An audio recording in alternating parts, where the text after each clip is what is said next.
Welcome to All My Art and Soul. I'm Michelle Holden, and this is Affirmation Art Journaling. What if you could shift your thoughts with a soulful art practice that uses both art journaling and positive affirmations? This intuitive practice allows for inner knowing, renewed inspiration, stillness, and peace. Come and join me every Thursday at 4 p.m. for an art practice that's good for the soul. Welcome to Affirmation Art Journaling number 6 for 2023. I was feeling a particular way, and so I selected these colors: raw umber, white, turquoise, a little bit of manganese blue, but I never ended up using it for this week's affirmation, which is, I am braver than I feel. Sometimes we're just not feeling ourselves, but we know we are braver than we feel. And that this affirmation really resonated with me today, so I thought I would use it. And my artistic intention along with this affirmation was a neutral painting page. It turned out a little more, the raw umber had a little more strength in the top, more to the left but across. But knowing that now, I would have preferred it a little more neutral, but it really turned out very interesting. So stay tuned, follow along. If you feel like it, get some simple, very simple art materials ready. You can use just acrylic paints from the craft store, the dollar store, and that's what I started out with. I'm just using golden and anything else, Liquitex, just because that's what I use for my larger work. And one day, very soon, I will be cleaning up my studio and having a whole new section for that work. So, I am braver than I feel. And we know we are. We know we are. So I was feeling that I needed some warm, cozy colors for my soul today, for my higher self today. And this is what I chose. And, I used the water-soluble graphite to start off. And I think I will use that a lot stronger. I like that grayish wash. It just sort of activates the page and initiates maybe just some locations, some areas to start putting paint down. And here comes the raw umber. And I think I've been inspired using more raw umber, but I might want to add a little Payne's gray to it just to cool it off, or even black as a starting from dark to light. But I think I'm more in the realm of the cool colors, so I'm going to do that for the next page. And of course, if you are part of the Facebook group Abstract Art Journaling, you know that this month we're just sort of starting to explore color. And I'm going to return to my Payne's gray, but I'm going to use some different colors with it that I don't normally use. I usually use the teal and manganese red, and I might even use those again, but now that I have more, I've built more experiences, who knows what will happen. So I love this wishy-washy, I don't know if it's wishy-washy, but it's definitely, you can see lots of brush strokes, which I don't usually use, right? And I'm just letting everything go. I know that if I let that dry, I wanted some underneath, but I know I'm going to go darker in the upper area. So we're just putting in areas of values and texture here.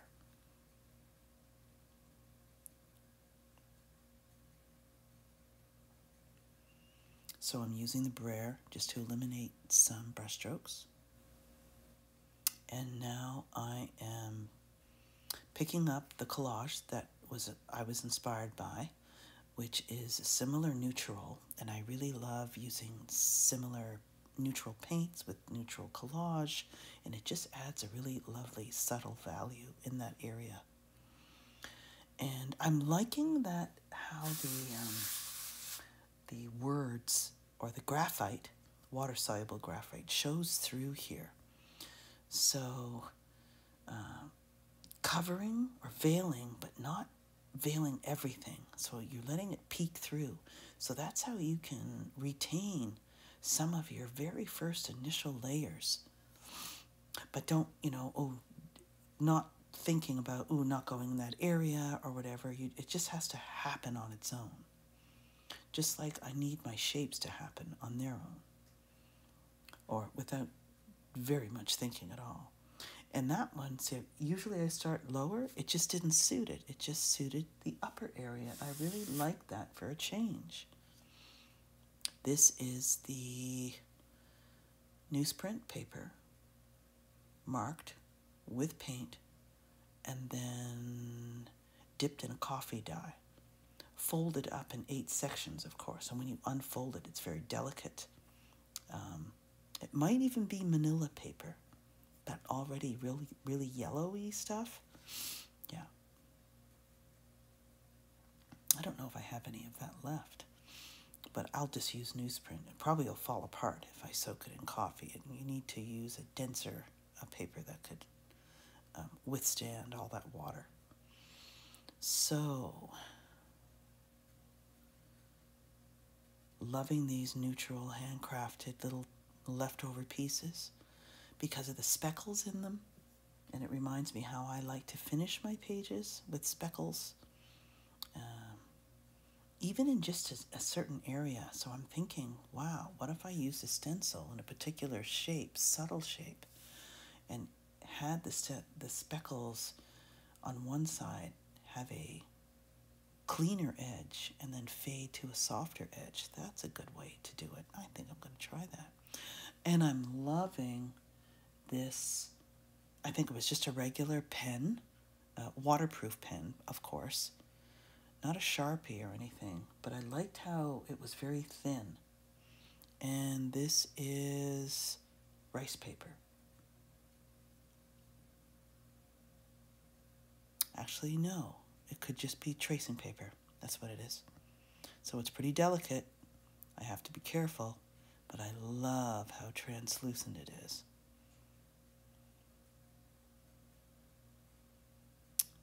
There we go.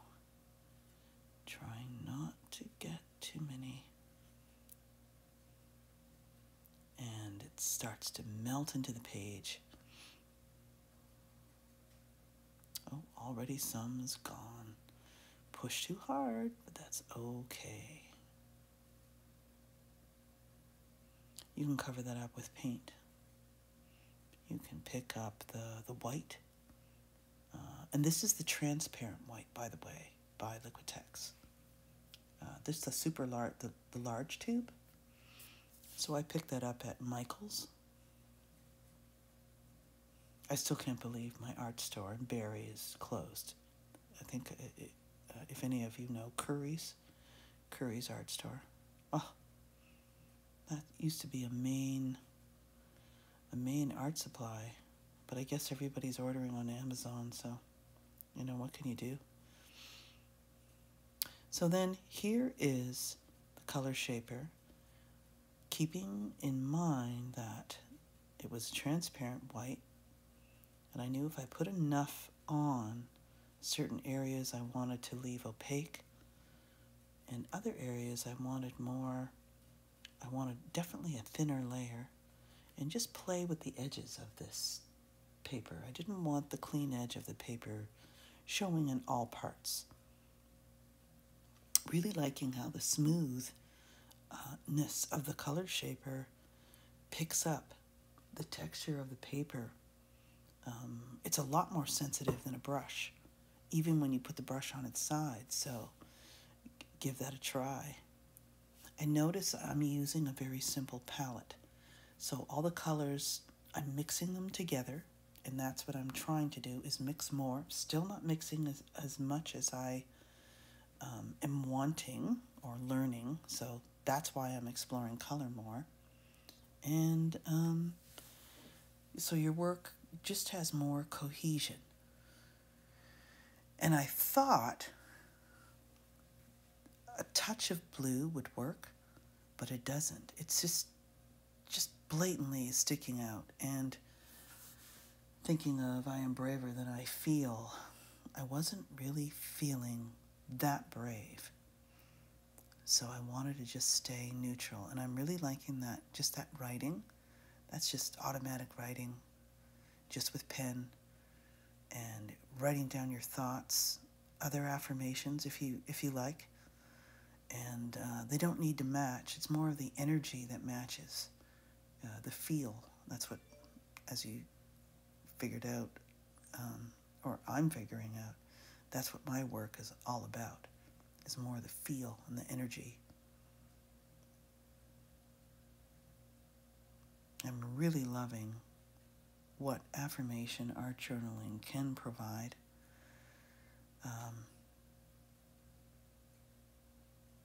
Once my studio is back to normal and the renovation and everything is all done, I know I'm saying, oh, I will do more affirmation pages, but I'm rearranging a particular spot just for those.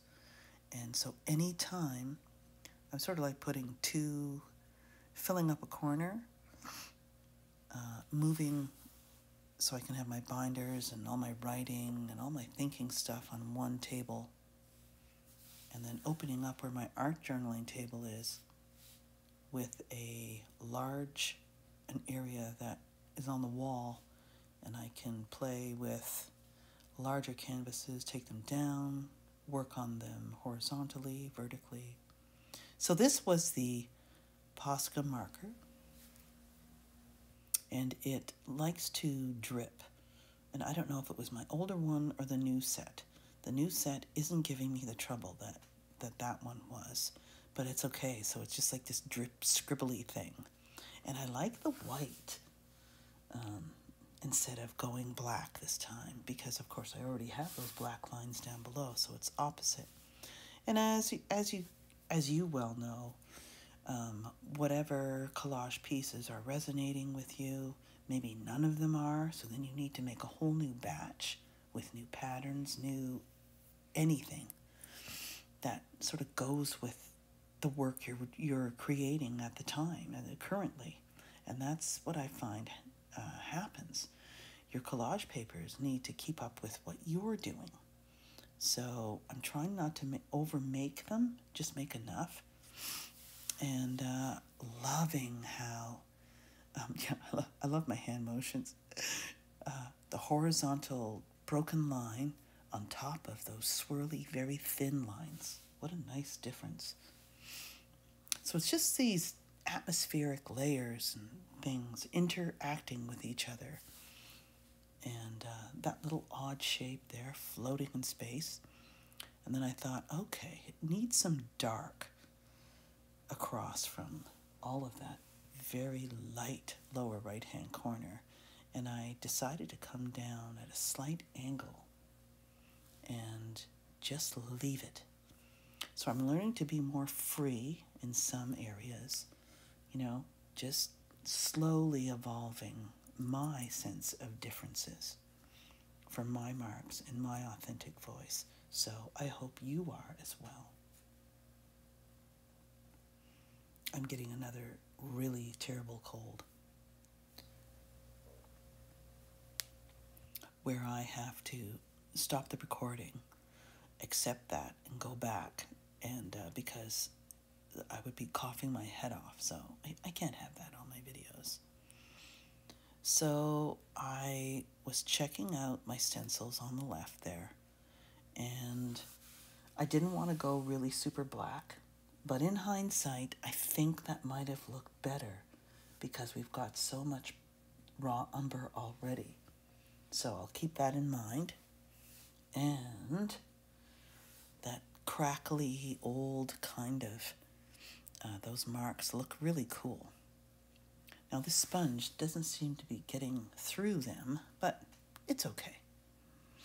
I sort of like the imperfection. And of course, going over that yellow ochre piece there.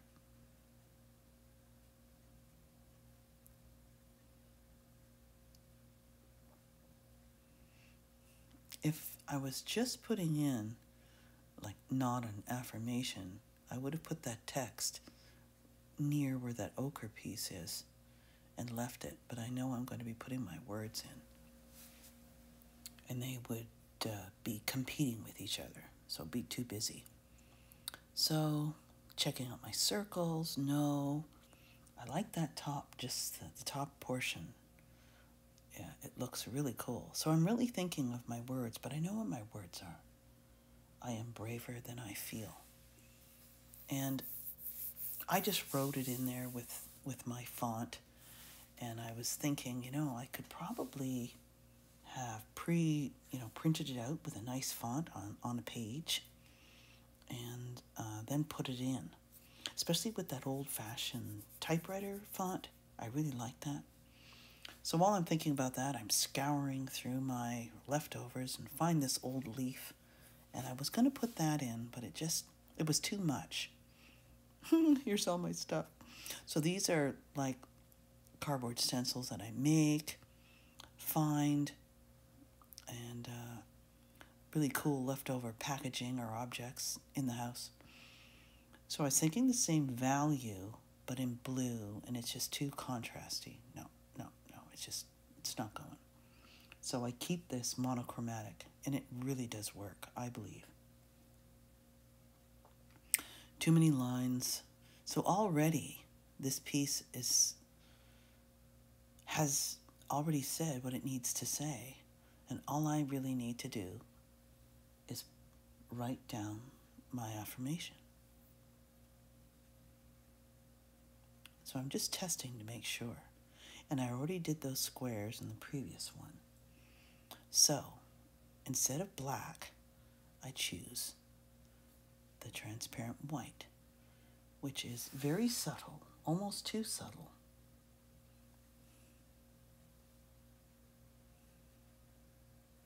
But I like it.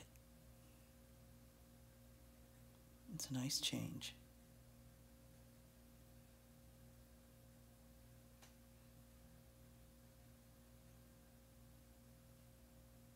Going in again with the neutral parchment, I think warms it up a bit more.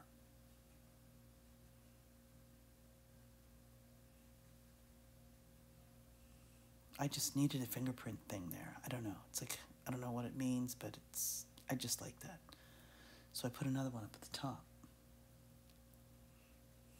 Or did I already? Maybe I did. Oh, no, not yet. I am braver than I feel.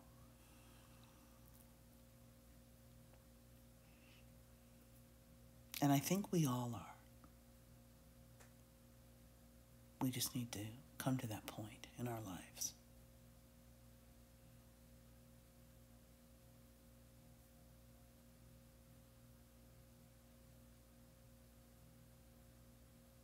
Oh, here comes the speckles. That's what we're doing. I decided I'm going to go lighter.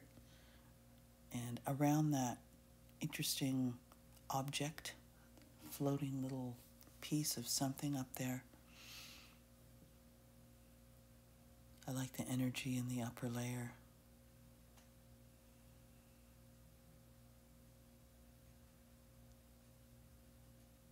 And tricky to do. I don't know if it's tricky. It's just the consistency of your paint. To get some nice, they need to be nice. Oh, and then I decided to go, let's do some dark ones too. Just for a little, and not in raw umber. They need to be black. So I just put a little blob, and sorry about not having the whole palette in the video. So I'll have to remember to do that. It's hard to get close. I want to get close enough so you can see the details. But yet I need to probably come out, expand out a bit so you can see a little bit more of my collage on the left and glass palette on the right.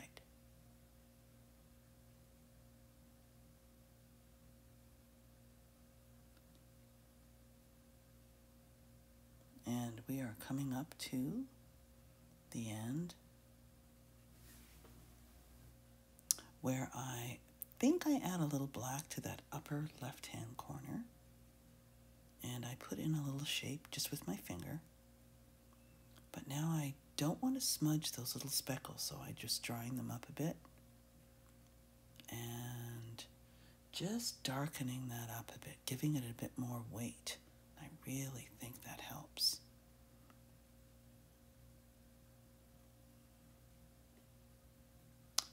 Doing a little lifting with the brayer. And yeah, it just needed a little more of a swoosh. Nice.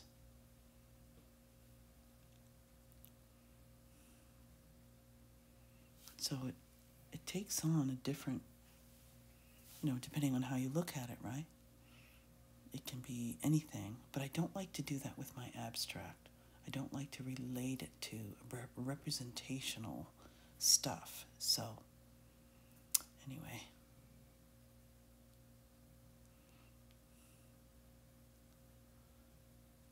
So we're heating up the tape for the wonderful reveal. I love seeing those lovely clean edges. What about you? Do you use the tape? And I'm continuing to use that acid-free white tape. I put the gloss layer down first, and it is working fine. Now, see, you can see some bleeding. I've not yet, for my pages, after I put the tape down, do the gloss layer along the edges of the tape. So I think I might try that to even get a crisper edge. I learned that from Judy Woods. If any of you are following her, she is amazing. And there's that little subtle dark. And then it just wasn't big enough, or it was too close to the other side. And I just love how it's sitting there. Just very subtle. So I'm not titling them individual. I will later. And I'm keeping track of all the affirmations. So this is just affirmation number 26, February 23rd, 2023. Wow, can you believe it? So I hope you enjoyed this week's affirmation art journaling page. Here it is up close. Don't forget to like and subscribe, especially if you're enjoying this content. And it was a beautiful sunny day where it ended up, and here's a close-up. And I will see you in the next video.